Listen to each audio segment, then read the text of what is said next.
Hello everyone, welcome back to the channel. So today I am going to discuss important article from the Hindu newspaper. So first article is related to Vande Mataram. So first point is the union government has instructed states and government bodies that Vande Mataram national song should be played or sung before the national anthem when both are performed at an event. तो union government ने instruct किया है states को और government bodies को कि जो वंदे मातरम है जो हमारा नेशनल सॉन्ग है उसको प्ले करना चाहिए और गाना चाहिए बिफोर द नेशनल एंथम। अगर दोनों सॉन्ग्स मतलब एक हमारा हो गया नेशनल सॉन्ग और हमारा नेशनल एंथम अगर प्ले किया जा रहा है एक ही इवेंट में दोनों को, तो पहले हमको हमारा नेशनल सॉन्ग को प्ले करना है, गाना, इसके बाद हम नेशनल anthem को गाएंगे। The guidelines were issued by the Union Home Minister on February 6, but no formal public announcement was made. जो गाइडलाइंस थी वो इशू की गई थी union home ministry on 6 February, but कोई भी फॉर्मल पब्लिक अनाउंसमेंट नहीं किया गया था। Third, when the official version of national song about 1 minute 10 seconds is sung और played the audience must stand at attention.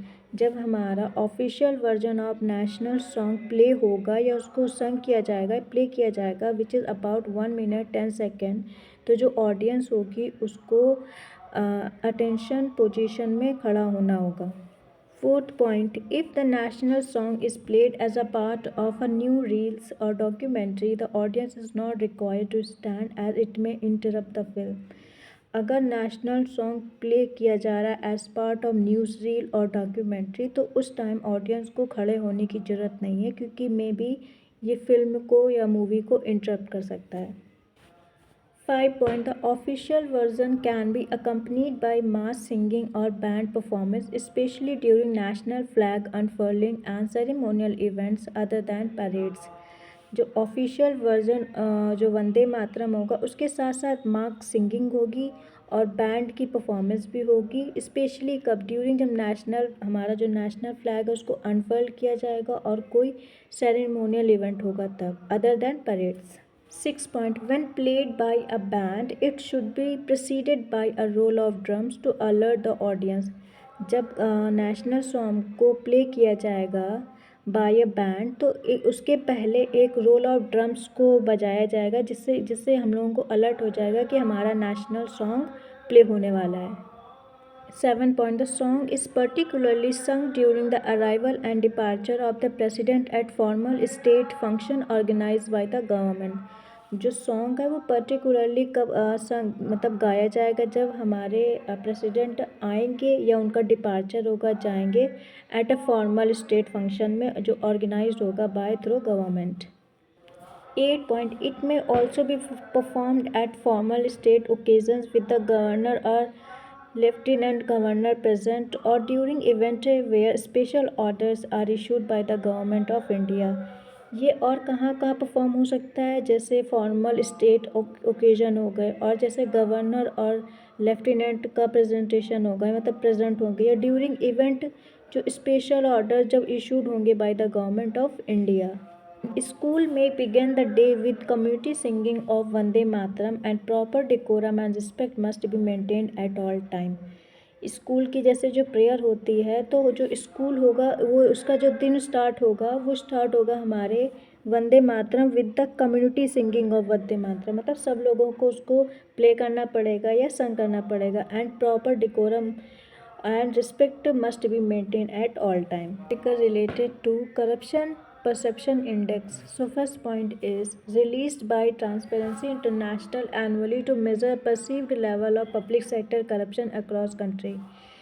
तो जो करप्शन परसेप्शन इंडेक्स है वो रिलीज होता है किसके थ्रू, ट्रांसपेरेंसी इंटरनेशनल एनुअली मतलब एवरी ईयर, जो मेज़र करता है perceived level of public sector corruption across countries. Second point, the index score countries on a scale of 0 to 100। 0 is equal to highly corrupt and 100 is equal to very clean. अगर मान लो ranking 0 है मतलब बहुत ज़्यादा corrupt country है और 100 is mean very clean.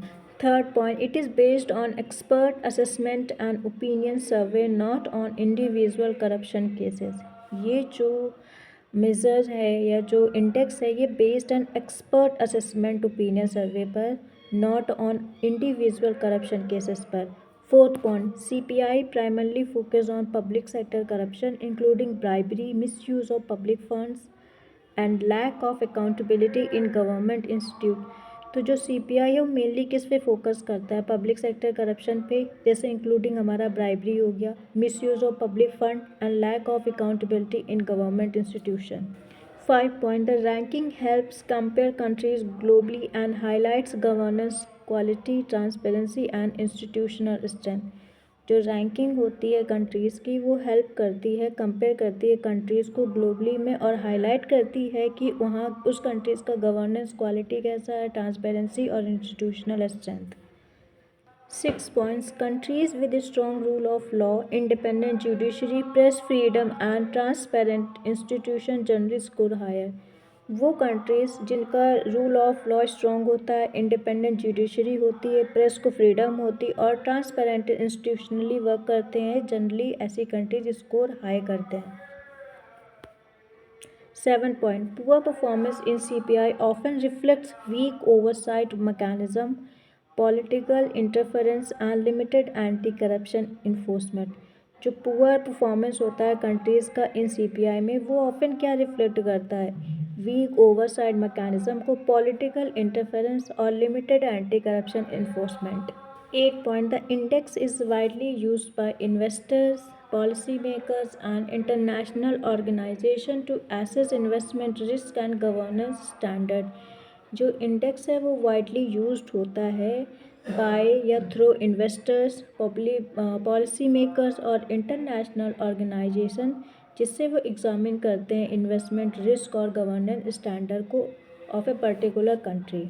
Last point, CPI emphasizes that tackling corruption requires institutional reforms, protection of whistleblowers, digital governance and citizen participation। तो CPI emphasize कर रहा है कि अगर हमको करप्शन को टैकल करना है या उसको सॉल्व करना है तो हमको रिक्वायर होगा या रिक्वायरमेंट है इंस्टीट्यूशनल रिफॉर्म्स में और protection of whistle blowers.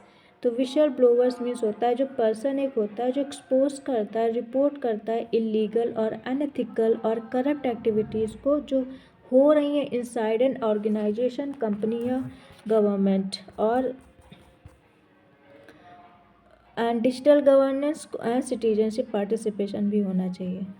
Top rank countries in corruption perception index which is CPI 2025, Denmark rank 1, Finland rank 2 और Singapore rank 3। These countries scored above 80 out of 100। मतलब जो सबसे ज़्यादा जो लीस्ट करप्ट कंट्रीज़ हैं, Denmark उसने अचीव किया first rank, Finland उसके बाद एंड करस्पॉन्डिंग सिंगापुर।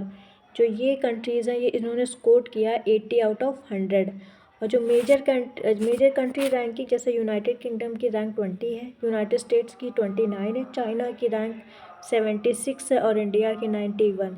और इंडिया की position in CPI 2025, India rank 21 मतलब 91 आउट ऑफ 182 कंट्रीज़। मतलब इंडिया की रैंक आई है 91 आउट ऑफ 182 कंट्रीज़, स्कोर किया है 39 आउट ऑफ 100, इम्प्रूव हुआ है by 5 places compare to previous year, जो इंडिकेट्स करता है मॉडरेट करप्शन चैलेंजेस। मतलब करप्शन है बट मॉडरेट है, बट उसको भी हमको टैकल करना है। और लोवेस्ट रैंक करेंटली जो मोस्ट करप्ट है साउथ सूडान और Somalia. These countries scored in single digits.